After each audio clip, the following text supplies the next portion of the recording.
olhar, ele é muito poderoso. Parece que eu era um pedaço de carne e ele estava me olhando assim como se fosse me atacar. Todo mundo fala, um olhar não tira pedaço, mas acaba que tira muito pedaço. Para tudo existe limite, até para um olhar, quando ele constrange, intimida. Uma campanha no metrô de Londres foi direto ao ponto e pede para denunciar quando a encarada vira assédio. Mas como identificar se um olhar pode ser enquadrado nesse tipo de violência? O Fantástico ouviu especialistas e colheu depoimentos de mulheres que usam diariamente o transporte público aqui no Brasil e na Inglaterra. Não estamos falando aqui do olhar curioso, passageiro, nem do olhar trocado propositalmente, recíproco, que pode até ser a primeira faísca da paquera. A gente está falando do olhar intimidador e que causa medo. E o ambiente onde isso acontece o tempo todo, no transporte público, trens, ônibus, metrô. Eles ficam olhando, quando eles encaram, eles ficam de olhando de cima para baixo. A gente se sente constrangida, na verdade. Difícil encontrar uma mulher que não tenha uma história para contar, em qualquer lugar do mundo. Pensando nisso, o metrô de Londres, na Inglaterra, lançou uma campanha que pretende combater a banalização e incentivar denúncias de assédio nos espaços do transporte público. Quem conta é a repórter Cecília Malan. Um comportamento em especial ganhou destaque nos cartazes da campanha britânica, o staring, que se traduz em um olhar intenso, insistente, intrusivo, aquele que não desgruda. Na maioria das vezes, a mulher troca de lugar, sai de perto e nem sequer percebe que foi vítima de assédio. Se percebe, muitas vezes não denuncia, por constrangimento, vergonha ou pior, por se achar culpada. Homem velho, homem jovem, ficam olhando mesmo. Me irrita demais, diz Robin. Faz parte do meu dia a dia como mulher. Katie diz que sai de perto o mais rápido possível, mas quando vê que acontece até com a irmã mais nova, se pergunta quando isso vai acabar. Casos recentes foram parar nos jornais daqui. Uma inglesa foi impedida de sair do trem por um homem que também passou longos minutos olhando fixo para ela.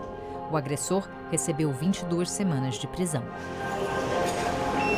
Nos cartazes da campanha do metrô fica claro, o olhar invasivo pode ser considerado uma forma de assédio sexual e deve ser denunciado.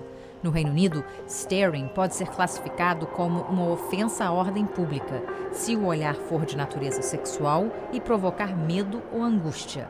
A pena pode chegar a 6 meses de prisão e multa. Jake viu os cartazes.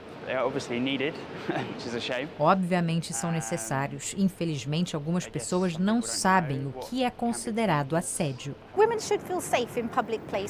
Mulheres precisam se sentir seguras em espaços públicos, diz Mandy McGregor, diretora da Polícia de Transportes britânica.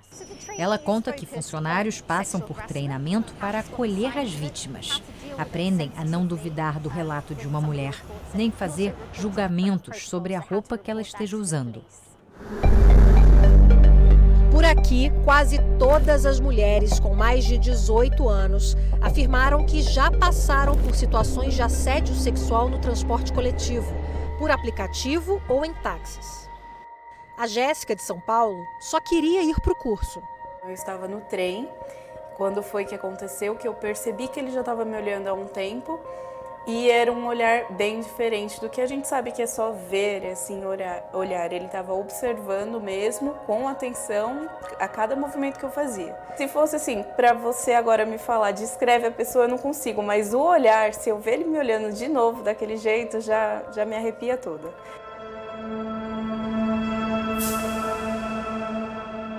Sem dúvida, a Jéssica foi vítima de staring, a encarada que provoca medo. No metrô de Londres, ela poderia pedir ajuda. Mas e aqui no Brasil? Essa encarada pode ser considerada assédio sexual? É crime. Se uma pessoa se sentir violentada por um olhar muito insistente, ela pode ir até a delegacia e fazer uma denúncia? Ele é uma forma de violência sexual, mas nem todas as formas de violência e assédio sexual estão descritas no nosso Código Penal, ou seja, constituem crime. Fica muito difícil de comprovar, Ou seja, a princípio, essa conduta não encontraria um enquadramento típico, a não ser que estivesse combinada com outras condutas, como, por exemplo, tocar os órgãos genitais e lamber os lábios. a Jéssica se sente frustrada. Não tenho nada ali para me resguardar, se eu pedir ajuda, sempre vai ter uma desculpa, sempre vai ter alguma coisa para falar que aquilo não é válido. A base desse olhar é a mesma base do homem que considera a mulher uma propriedade. Eu olho de uma maneira que é incômoda para aquela mulher e eu sei que ela está se sentindo incomodada. E isso acontece por quê? Porque no imaginário daquele homem, a mulher é um objeto. Foi exatamente isso que a Carolina sentiu no ônibus indo para o trabalho. Quando eu entrei, eu senti que essa pessoa me olhou. E acaba que a pessoa te olha da cabeça aos pés. E aí você fica, nossa, mas por que isso? E aí você tenta pôr várias coisas em frente ao seu rosto, você tenta sair daquele olhar. É muito difícil porque não tem pra onde ir, sabe? Não satisfeito em só te olhar, o que ele fez? Ele tentou compartilhar contato comigo e tentou compartilhar nude.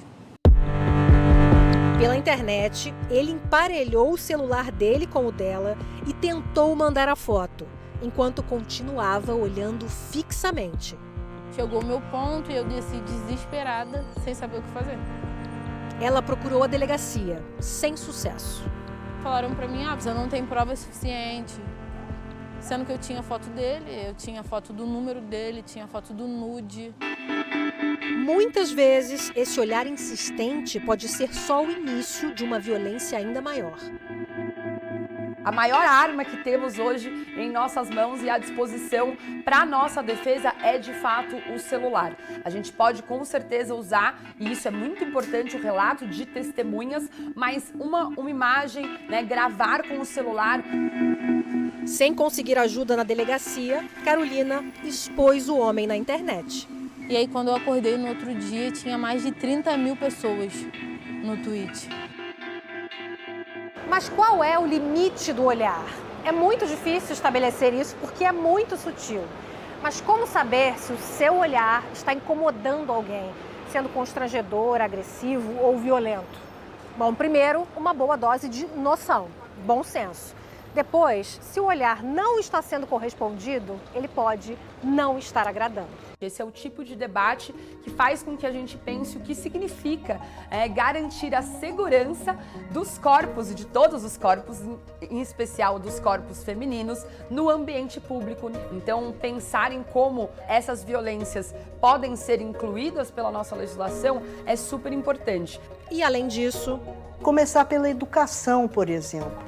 Educar meninas, meninos, para que cresçam com esse sentimento de parceria, de igualdade e não de possessão, de domínio, de hierarquia, porque essa é a base desses olhares, inclusive.